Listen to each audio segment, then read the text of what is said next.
Hello, fellow grandfather clock lovers. My name's Chris, and I inherited these two grandfather clocks from the Standard Electric Time Company. So I have one here, and I was able to get this one working with some help from a friend on YouTube. And then I have another one downstairs that's from the, I think, 1952. This clock is actually 1922, so it's 100 years old. And I was able to get this clock running. It uses 24 volt to basically charge a ratchet device that then charges a spring. And so I refinished it, but this is not the one I need help with. Just want to show you the first one here. I'm gonna head down the basement and show you the second one. Okay, so this is my second clock in the basement, again, that I inherited from my grandfather, and I would really like to get this one running. I'm having a little bit harder time with this one. I'll show you some of the details here in a second. Certainly the circuitry and the makeup of it, I think, is a little bit more complicated than the more primitive one upstairs. But let me start off. And I've also got the door off over here, as you can see. So this is, I think this clock, as best I can tell from some of the documentation, I was built in 1952. And like I said, I'll show you the electronics here, top and behind the face there in the next video here.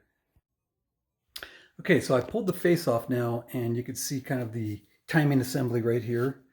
And I'm going to be straight up front here and say that when I picked up this clock, the people, my friends that moved it in California, I live in Colorado, they had to detach a few things here, like this wire, and they detached some of these wires over here, and they have no reason why they did that. Somehow it made it easier for transportation. That makes no sense to me, but they did do some work, and they detached a few things, and I need to kind of get these connected back. And these guys, I'm not sure this is all right over here. So I want to state that right up front, but that's kind of the makeup, the assembly. You can see there's a large charging motor down here. So the next video, I'll show kind of some of the work I did with my multimeter to figure things out. Okay, so here's the back of the clock. And as you can see, it's pretty complicated, very old wiring. Don't want to touch any of that stuff, but here's what I've learned is that we plugged in over here, I have a 120 volt AC coming out of the socket. It comes up to the top of the clock and goes to this unit right here. And then from there, I plug in with this wire, and of course that's still 120 AC coming into this brown, which goes into a large relay station and transformer. So this brown wire comes over here, attaches here, and there's two things it does. One thing it does is it converts the 120 AC into 24 volt DC, and that would be this purple, this red wire right here, and then the yellow wire. So the red's positive, and then the yellow wire coming over here is negative. It attaches to this symbol and to this small bus right here, and then this larger bus right here is all kind of the hot positive right there. Okay, so so these two wires that are coming out here, this purple and yellow that go into the clock, they come out, they actually don't go into this thing, they come up here, and then they attach to these two small buses, and this is 24 volt DC. The 24 volt DC then runs out of the red wire, and it comes into this, says it is a solid state relay, which supposedly charges a cell inside there, and supposedly then at a certain time releases a pulse of energy out. That's all I really know about these things, not much. And then those wires come down. Like I said, this is kind of like not necessarily connected correctly, but that's kind of what we have as far as the 24 volt DC coming in.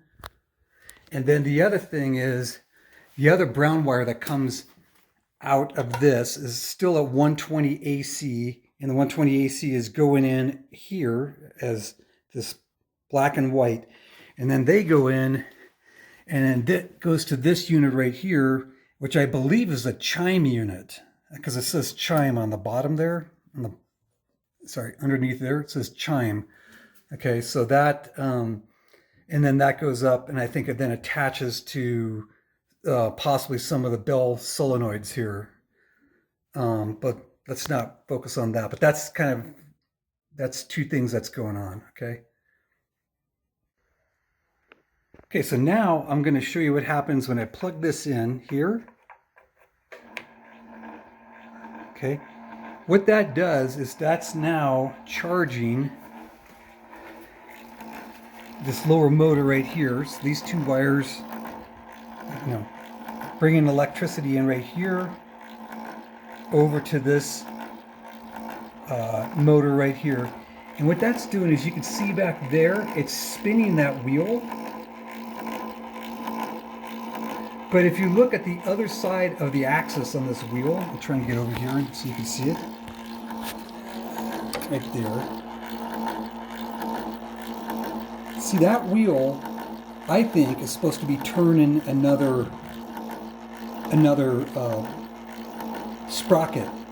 And you can see right here that there's no shaft that goes down from there. This thing right here should go through there, and it spins another, it should be spinning another sprocket that I think charges the spring mechanism, which is, there is a spring inside of here. And so that's what I'm missing, and I think that's the problem. And this thing just keeps on spinning. I would imagine at some point, somehow or another, every minute or so, that thing will stop, because obviously I don't want that to just keep on running. And I'm missing something here, and this is where I need help. So any help I could get from anybody out there would be great. A part, maybe, I could buy from somebody. Thanks.